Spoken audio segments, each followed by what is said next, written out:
Hey guys, subscribe for daily content. And if you're shopping for gear, make sure you check out the description for the newest items at some of the very best online retailers. There's also links for some of the items that I personally recommend. Thanks! What's going on YouTube? Metal Complex here, and welcome to this week's episode of The Knife Guy. So what are we talking about today? It's so easy to be negative, right? I mean, like, it is so easy to complain. People default to that because it's easy. It's much easier to complain about things than it is to see the good in things, right? Now, before I lead in to this topic, I'm also not trying to put myself up on a pedestal and say, look at me, I'm so smart because I'm different and I'm going to see the good in things. But that's what I'm going to do. I think that many of us, myself included, take this current knife world for granted, right? We live in a time period where the knife world and accessibility is better than it has ever been, right? How can you say that? There's rampant, aggressive, price increases, and it's so difficult because of artificial scarcity and the economy and the blah, blah, blah. I'm not asking for what the projections of what this will become, right? Don't do that. What I'm saying is if we take a step back and just look at what we have available to us right now in this moment, right? Will the knife world change? Yes. Could it be for the better or for the worse? Probably the worst? Yeah, probably. But okay, all right. What we have right now is better than it has ever been. Explain yourself, Complex. Don't just say that and wave your arms around. We know that's what you're doing, but we can't see you. You're right, I am. I'll explain myself. As someone who has not been here forever, there's people watching who have been around for 20, 30, 40 years. I would say I've been actively involved with this section, right? You have to dig a little bit to get here, but this part of the knife world for a good 14 years. I can never remember things being as accessible as they are right now. Averaging everything out, I'm not saying every single company that there was ever demand for. I'm not saying everybody is better now than they. I'm saying on average, right? We have more options. We have more quality options, but the capabilities of these companies is better. Yes, some prices are up, right? People are going to zero in on that. We have more accessibility now on average. The capabilities of some of these companies, it's definitely there. Now you also have situations again where there's like, knives that should cost $300 to $400 cost $600 to $700, right? How is that better? I'll tell you how it's better. The competition is so fierce. We don't have, just 10 companies running the world anymore. We don't have that.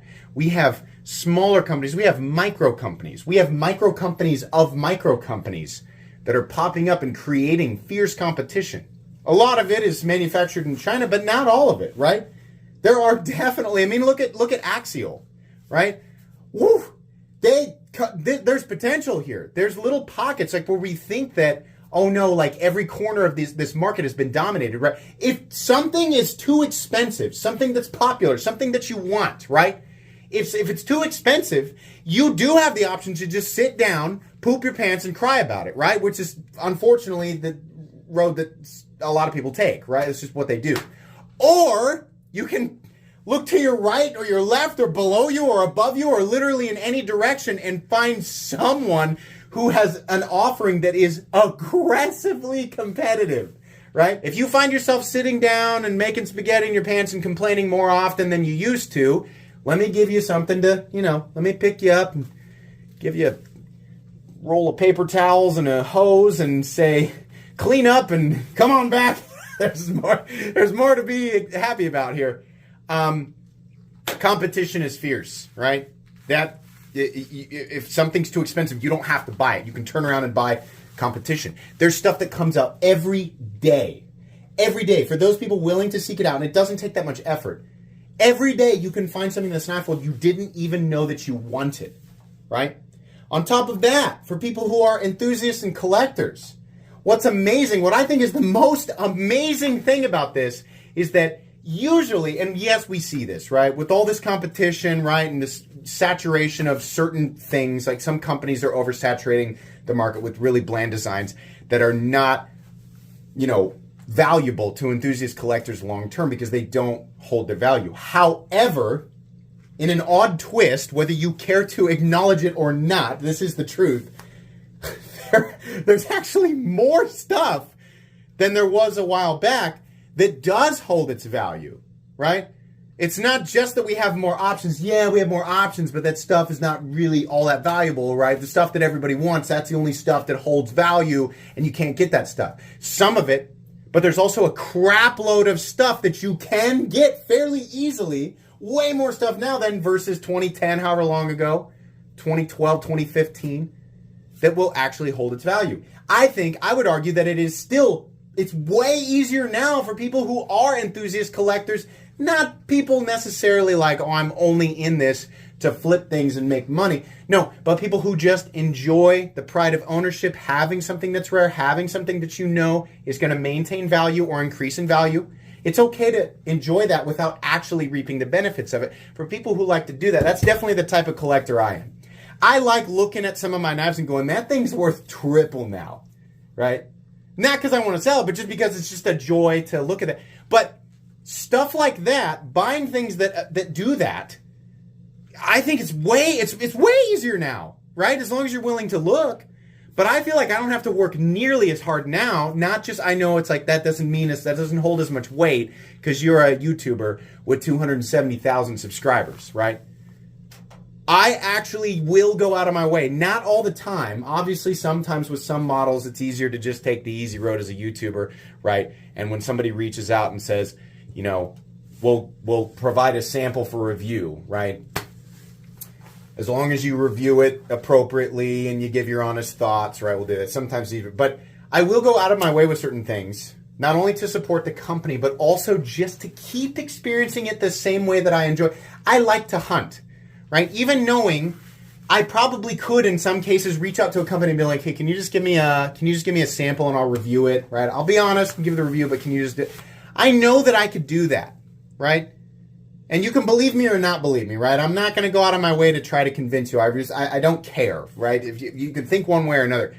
But I actually do enjoy the hunt. I enjoy trying to find things, finding them, and then buying them, right? And then finding out over a long period of time, this did hold its value. This was a good purchase, right? Get to enjoy that as a collector.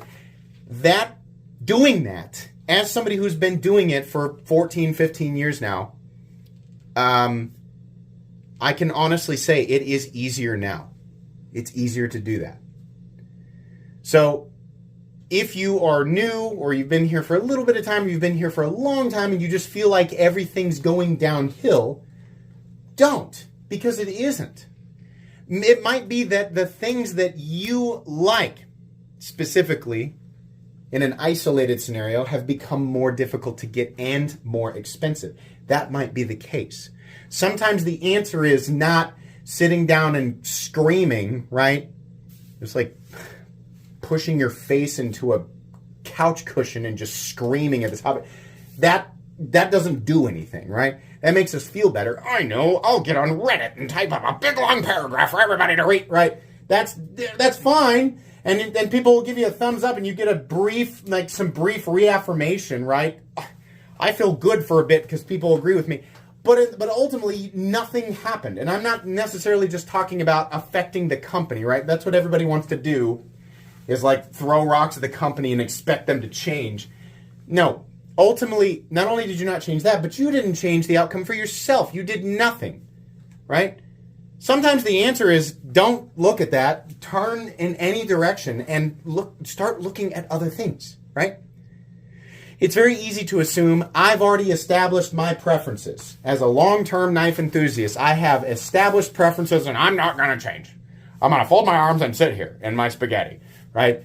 Well, maybe you should try. It's kind of like, what we tell our kids. If you have kids, right? Hey, what do you think of this? I don't like that. You've never even tried it.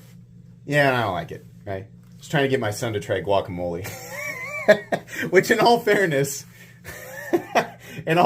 most kids don't like guacamole. But to my surprise, I try to eat, not all the time because it's freaking expensive, but I like to eat smoked salmon in the morning. I like to put it on toast with, some people are going to be grossed out by this. I don't really care, right? These are my preferences. I like to eat smoked salmon, a little bit of hot sauce, a little bit of guacamole on toast in the morning. That's what I like to have for breakfast. And my son said, "What is that?" I said, "It's salmon." He said, "What's salmon?" I said, it's a fish. This is raw fish. It's not, it's smoked, but it's essentially uncooked." And he was like, "Can I try it?" And I was like, "You want to try it? Okay." And he tried it, and he liked it, right? Which is weird. I never would have thought that. But I told him, I said, "This is a great example of you trying something that you've never tried before." Because he's always saying, "I don't like that. I don't want to do that." I'm like, "You don't know that you don't like it because you've never tried it, right?" So I said, "This is a great example. You have to remember this. The next time you think you don't want to do something, you don't want to play a certain game, you don't want to eat a certain food, you don't want to watch a certain movie, right? Or whatever. Just remember, if you haven't experienced it yet, maybe you won't like it, but maybe you'll like it. Maybe you'll really like it. Maybe it'll blow your little mind apart, right? You have no idea." It's exactly the same as I used to be. But the sad thing is that many adults, myself included with certain things, we sort of like devolve back into this mind, this silly childish way of thinking. I've experienced everything there is to experience, and I'm not willing to alter my preferences. Right. You as this tiny little ding-dong grain of sand in a little bubble in a certain portion of the world, right? In a community that you perceive as much smaller than it actually is, in an industry that you perceive as much smaller than it actually is, you have the arrogance to sit there with your arms folded, pants full of spaghetti, saying, "I don't want anything else, I only want this, and it's too expensive and I can't get it." You idiot. Try something else. Sorry. That was uncalled for, right? Mainly, this is, I want to be real here. I'm kind of yelling at myself because I've done that. I'm just like, why? Stupid thing? Be available. It's so much easier to just sit down and get mad. But we have so many options. There's so much good about the knife world right now. There's so much to love and experience, right? In all price ranges, too. Not just the expensive stuff. The inexpensive stuff, too. Holy crap, the budget knife world is better than it has ever been. This is right at the front gates, which should always remain open, by the way. Right at the front gates, you are welcomed with beautiful, incredible stuff. Yes, a lot of it's made in China, right? Which some people are, right? Whatever. But that's where the cheap stuff's going to be. The inexpensive stuff is no longer questionable garbage most of the time. I mean, yeah, it is if you think that Smith & Wesson makes good knives. They don't. It's China, right? But that's garbage China. I'm saying the $30 to $50 price point, which is very, very entry level. It's not like you don't have to dig, it's not like you're blindfolded in a rowboat, right? Like, oh God, I hope we find our way. No, it's really easy. Like, it's almost like throwing a rock in any direction now. Like, the manufacturing has gotten so good. You have so many choices. You almost have to try to make a bad choice now. The knife world is so accessible.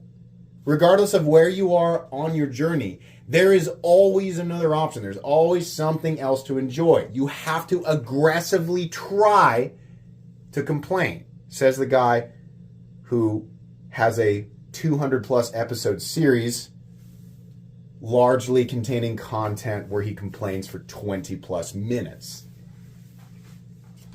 Let's be happy. Let's be happy while we can, because those people that are going to be down there talking about how tiny economies, sort of implode in on themselves, like that's what they're going to do, right?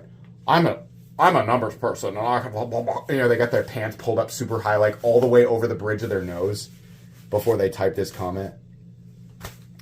They're going to do that, right? The people who are going to have to force through, the people looking at this, sort of, if you view this as a presentation, the people viewing it as a defensive line that they have to penetrate, right? The only way to score a touchdown is to find a valid complaint. Jeez. That must be exhausting. What an exhausting existence.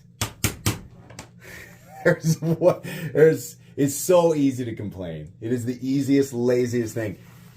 Find the good. Just minimum effort. You'll find something that you like. It will brighten your world, right? And I'll be here to provide the links for it. Okay. This was fun. I hope everybody understands. I'm just trying to have fun, right? Most of you guys get it, but every now and then we got a sour grape, right? Cheer up. Thanks for watching. Please make sure to follow me on Instagram at metal_complex. Focus on this. Stupid camera.